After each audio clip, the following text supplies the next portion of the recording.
3, 2, 1, can you go? Waiting. Hello, everyone. 3, 2, 1, can you hear us? I hope so. So, hello, our dear listeners, our dear viewers. Welcome to our special episode of the Methodological Podcast. My name is Catherine Osoy, and I'm glad to see you, glad to hear you, glad to read your comments today. So, I hope that you're feeling well today and everything is going right. And I hope our meeting also will be all right and will be interesting for you. This meeting, by the way, is devoted to using the platform content, especially choosing and finding the suitable material for our students. Today, we have two wonderful experts, Ksenia, Head of Educational Content, and Sophia, our content producer. Good afternoon, dear experts. How are you today? Thanks, we're great. Great, great. Glad to hear that. How is the weather? Sophia, is it all right today? Oh, yes, it's pretty hot here. Oh, pretty hot. Cool. Yeah. What about the weather in your city? Well, that's boiling hot. Oh my God. I hope that our podcast today also will be hot, but in a good meaning. So as I already told you, today we are going to talk about content. So then let's get started. And dear viewers, if you're here, feel free to share your comments, your opinion. So please use the chat. We will be really glad to see your comments. And now please let us know what courses on our platform you use most. And while our viewers, our listeners are answering, I'd like to ask our guests, our dear experts, what do you think our viewers will say? What content do they usually use, in your opinion? Sophia, what can you tell us? Oh, I like business courses, sure. And I like materials that, are best in meeting the personal needs of students. And sometimes it's very important to get some fresh ideas to try some lessons that are not very well known.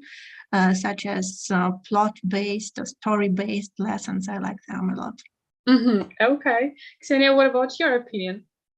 Well, my favorite is news. Actually, that's maybe surprising because why I like it a lot, because I've been teaching in our school for many years, and I know that in that course I can always find something fresh and motivating and unusual. So that's a good thing to take with your student when they get tired with some traditional structure of the lesson. So that's very kind of engaging course for me. Mm-hmm. Okay, I've got your opinion, but actually the answers of our listeners are a bit different. So almost everyone said that is about new general English, and also they use new business and just speak course. Like they are the most popular for our listeners. But let's proceed to our main part. And firstly, I suggest you to speak a bit about numbers. So Ksenia, Sophia, can you tell us how many courses there are on our platform? Actually, that's a very tough question because we have different target audiences, starting from kids to corporate adult clients. And it means that some students can see some courses and they don't see others. The same works with the teachers, since we have like premium teachers who have access to more specific courses on the platform and they don't see other courses.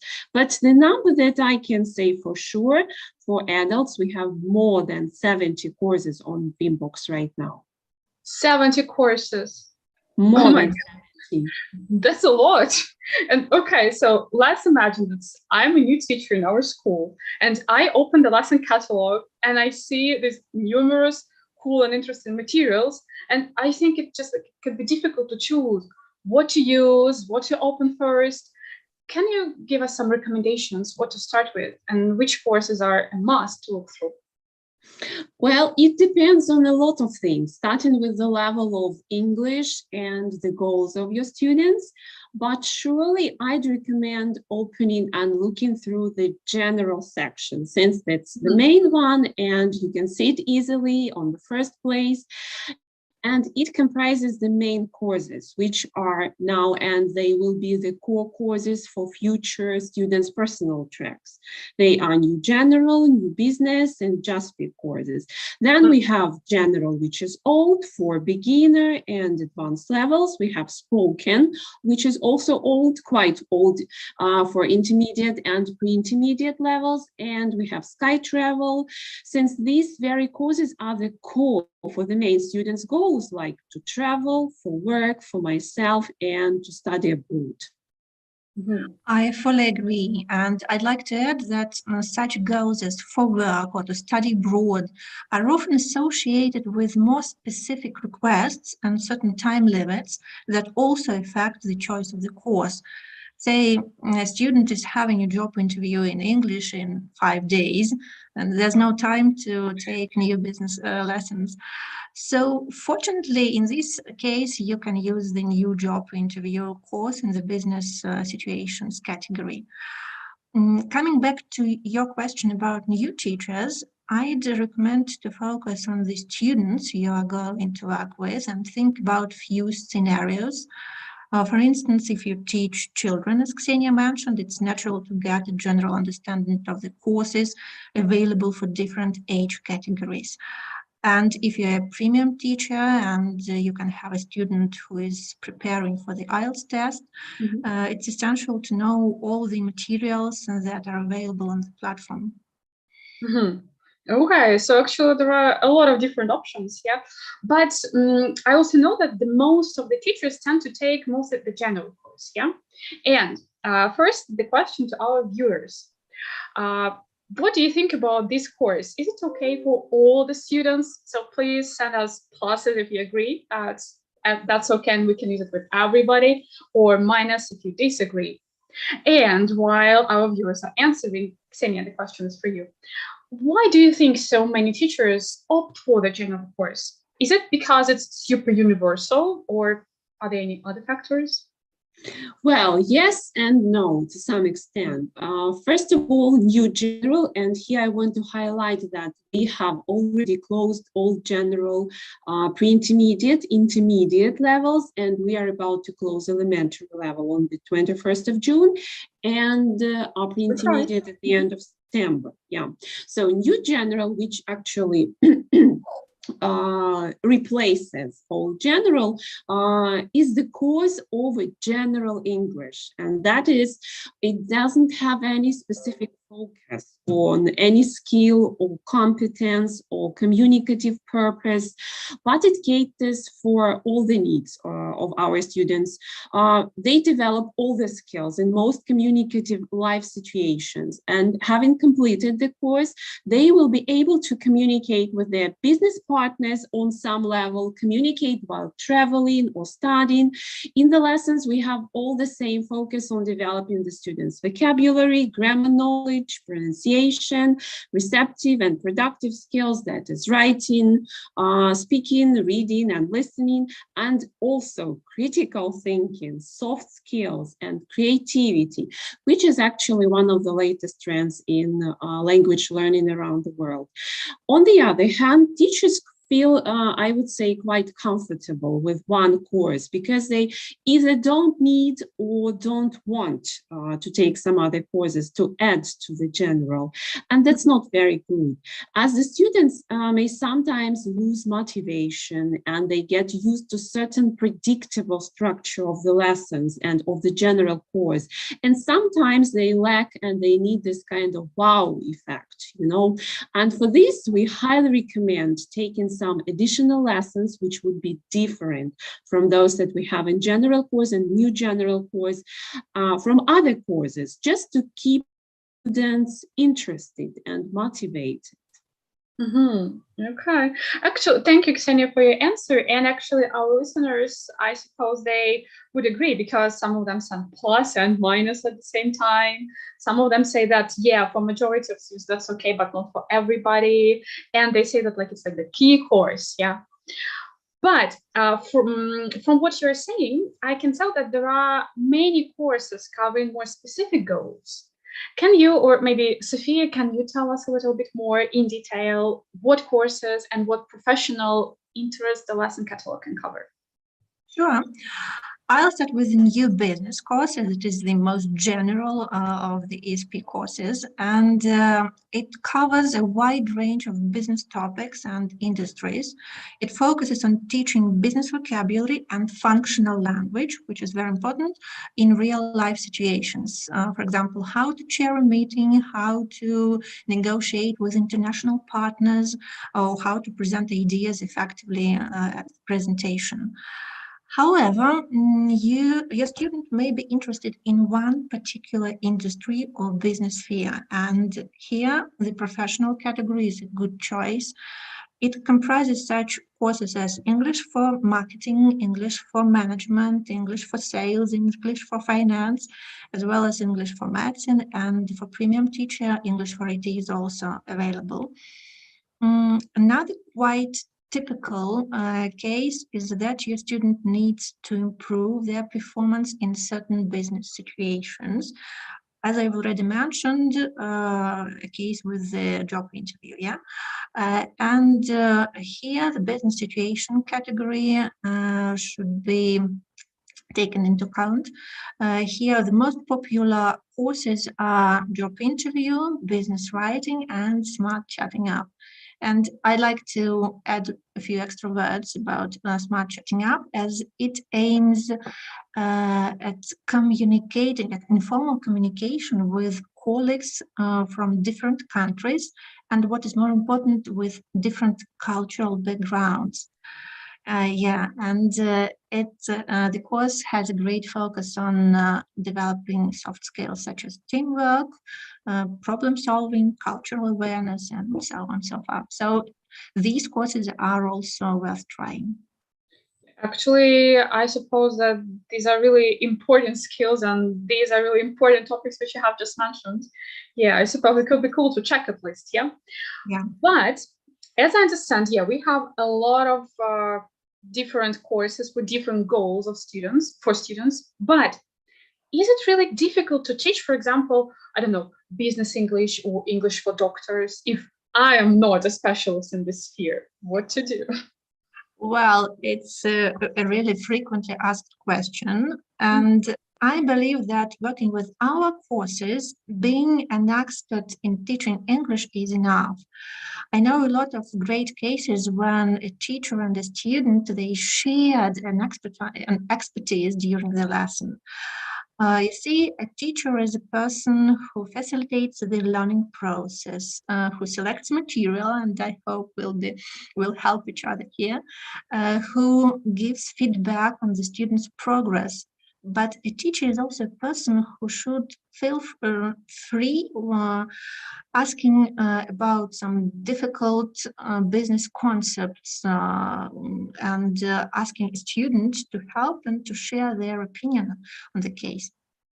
You may have noticed that I've said with our courses, and point is that our business course has a range of tools helping the teacher to use the materials effectively. Yeah.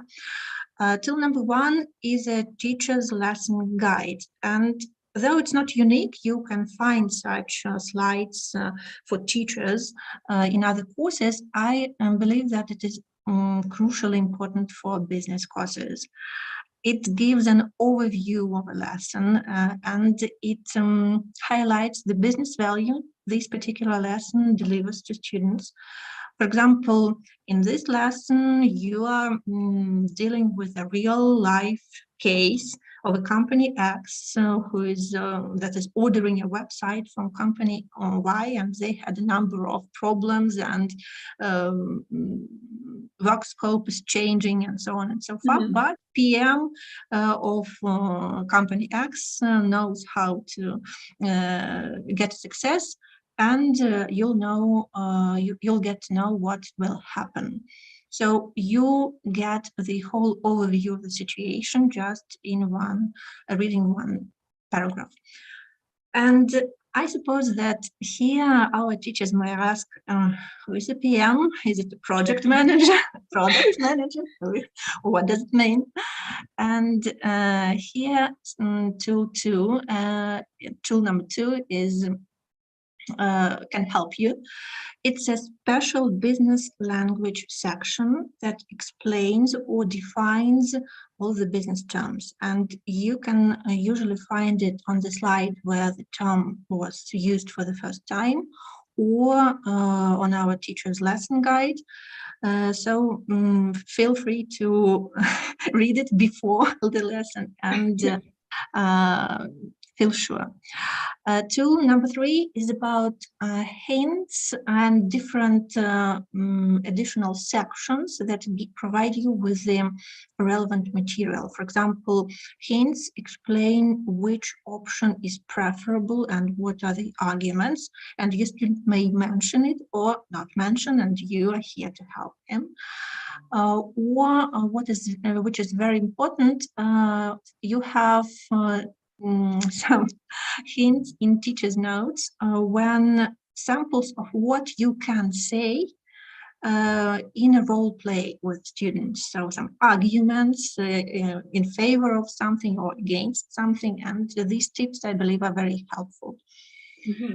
The challenge here is that there is a pretty lot of information, so I'd recommend to allocate some extra time before the lesson and go through the materials, especially if it is the first time when you take the lesson. Yeah, I suppose it is really crucial, to check all these abbreviations, all that vocabulary sections, like just not to be confused when your student asks something, what is it? And oh my God, I also don't know. Yeah, as I understand that we have everything on the courses what can help us, so really useful. So the next question I want to ask, is it anyhow possible to combine the courses? Like, are there any special or maybe optional materials that could suit the chosen course? For example, general or something else altogether? Can it work? Well, it depends on why you want to combine the course with some other lessons and why the teacher needs probably to combine the general course with other lessons. Because, for example, if your student has some skills which are underdeveloped, it's a good idea to choose the course that would cater for the development of these underdeveloped skills. For example, if your student isn't good at grammar, let's say, though you go through all the exercises on grammar in the general course, in your main course, but still he can't do it well, and they really want, your student really wants, or they really need to catch up on their grammar. You can take lessons from grammar course, or the new grammar course, or legal grammar course, or intensive grammar course. So we have 4 grammar courses that you can combine or take lessons from. If they aren't good at speaking, as a teacher, you will consider just speak lessons or spoken course or talks, for example, if your student has this option. To focus on listening, you can opt for video practice or light lessons or news again, which are actually based on short videos where you can where your student will listen a lot and develop their listening skills. To focus on reading, you can look through some interesting lessons in the articles section. The course also suits kind of self-studying format. To focus on pronunciation, we have legal phonetics course and connected speech, which lies in the general section. But let's imagine a situation where your student skills progress steadily and more or less evenly. That happens not often, but still. But your student needs some kind of motivation, or they get tired and they rest, and they want, you want to personalize their studying to some extent, their studying track with something unusual. In this case, you can take holiday course. Actually, this is a perfect for some special lessons, for some special occasions like public holidays, birthdays, even unusual or strange holidays, depending on the country where your student lives. Because one of the latest lessons that we have in the course, in holiday course, is like snail gathering. Snail gathering, that's kind of a festival that is traditional for Spain, for example. So if your student is Spanish one, you can take this lesson just to show them that you kind of personalize the learning and you also immerse in their culture. Like this. For the same reason, we have already integrated the recommendations for light lessons in the new general course. So you can find the teasers from light lessons in almost all the sections of new general lessons. They are based on interesting videos, they are very light, they are focused on vocabulary skills, but actually their main purpose is to motivate and engage the student into studying. Then, if your student considers moving to a foreign country, or they consider immigration, or their goal is to study abroad, you may also look through a brand new course on the platform that is New Horizons. It is designed for pre-intermediate level students, yet with any level students, you can find very interesting and practical lessons in the course, because they have kind of checklists on how to choose a country, how to apply for visa, and many practical things like that.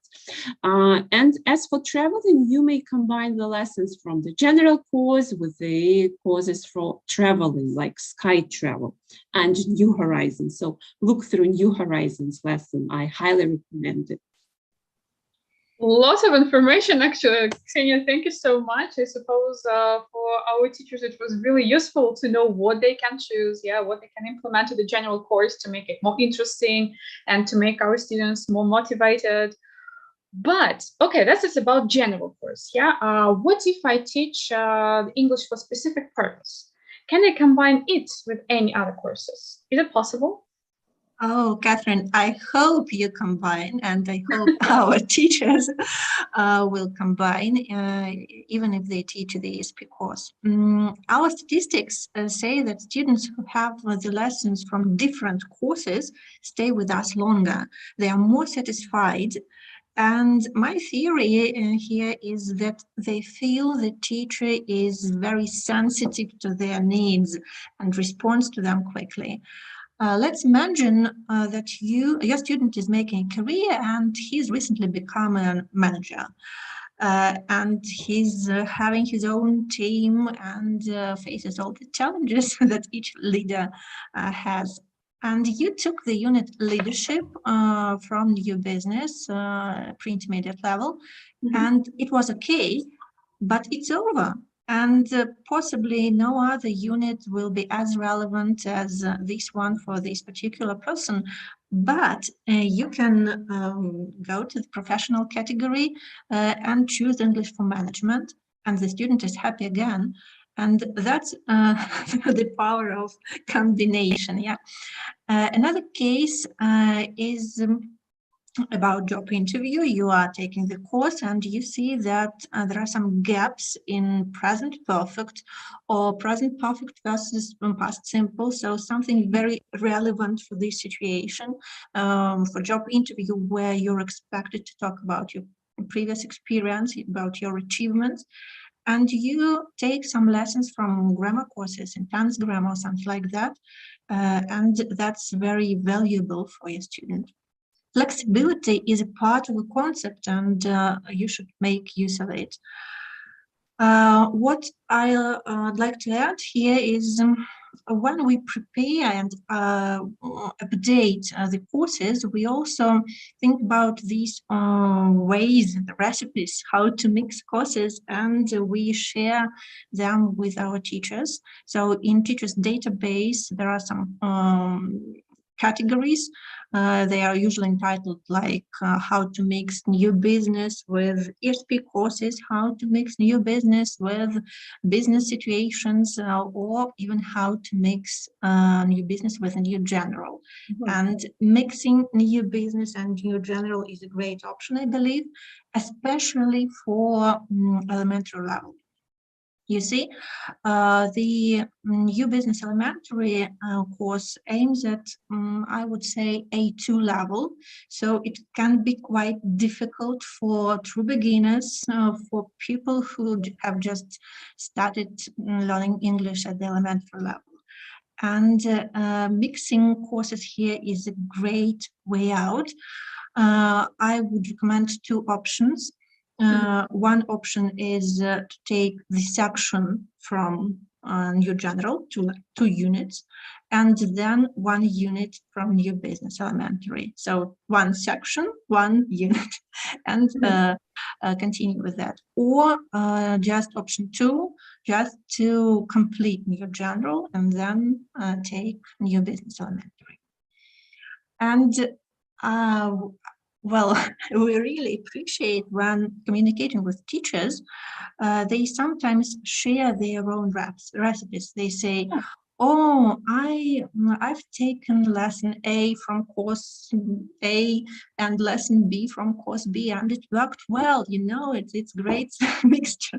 And we say, oh, we really glad to share that. So if you have something to share, if you want to do it, please come, and maybe we'll add this information to teachers' database as well.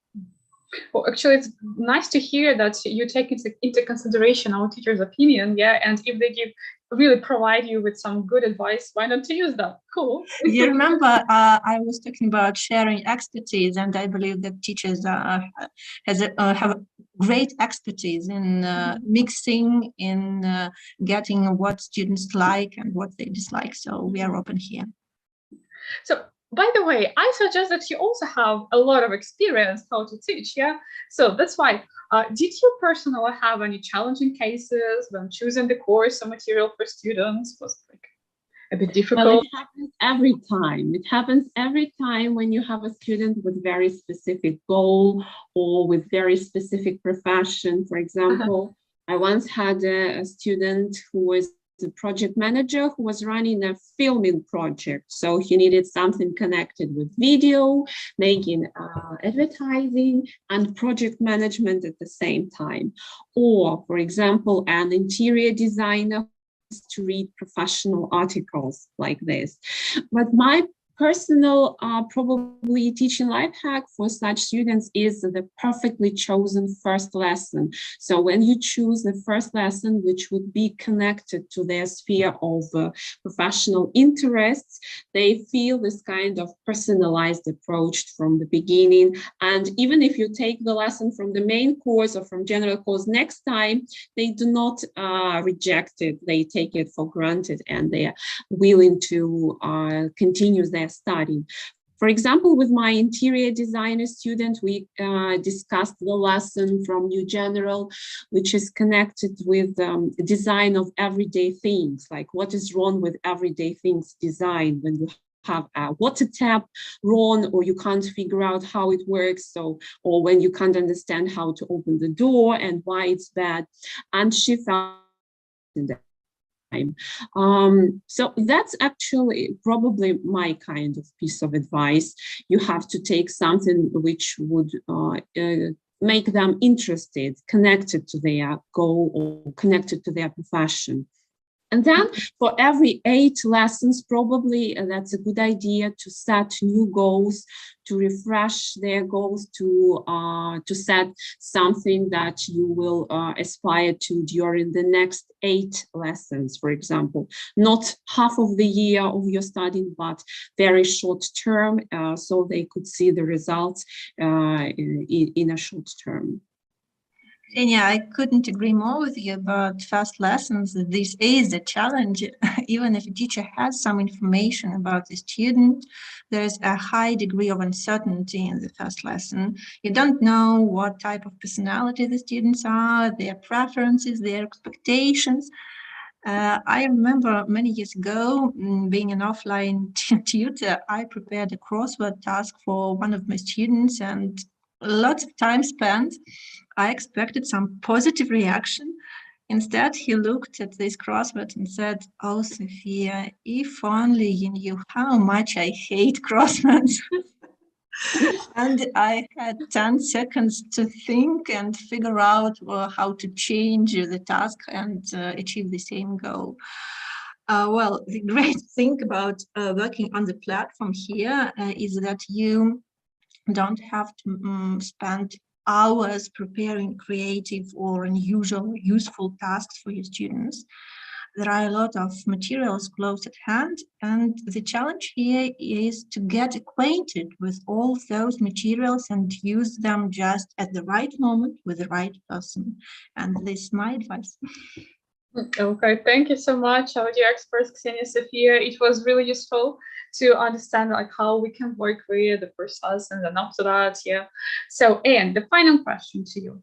Do you have any tips for our teachers who are watching us right now or will watch the recording later? Yes, I'd like to draw your attention one more time to that case of sharing expertise. Encourage your students to be experts in their professional field in the lesson. Let them explain complicated terms, maybe if they are working with them, definitely. Or let them agree or disagree with expert opinion presented in the lesson, as they can have relevant experience and it may differ from what they have read. It's okay. And I believe that this desire to share the knowledge they have is a great motivation for speaking, and we all want our students to speak more. Well, and as for the title of our podcast today, that's very speaking title, I would say, because I want our teachers to never be afraid of combining materials and courses. The only thing they have to do is just to set clear goals and speak about them to your students. Let them know why you have chosen this or that kind of material, why you work in this or that kind of direction, and ask for feedback from your students. And this way you will make studying kind of two-way street. Okay, thank you so much. Actually, asking for feedback. Our dear listeners, our dear guests, now in chat you can find the link, and we will be really glad to see any comments and opinions, what you have to say. If you like that podcast, if you have any questions, also please feel free to share. So now our time is unfortunately up and we don't have a lot of time for questions, but remember that you have any questions, feel free to find us like the digest of today's meeting and send your comments, send your questions. Our experts, I'm sure, will be glad to answer there, maybe even discuss some moments. Yeah, so, and I hope it will be good discussion as well. And maybe we'll find some questions for our further meetings with teachers, why not? If you open actually the link, you will see that there is one, let's say like the field, yeah, where you can send any possible topics, what you want to listen to about, what you want to know, you want to find out, etc. It will be cool for us as well, and we will cover your needs as well. Yeah. So thank you for being with us here. Thank you for this warm atmosphere. So then have a nice time, have a good day with the experts. Thank you so much for your information, for your advice and your tips. Thank our listeners for being with us, as I already told you. So have a nice time, have a perfect day, have a perfect lessons, and see you soon on our podcast. Bye-bye. See you soon. Bye.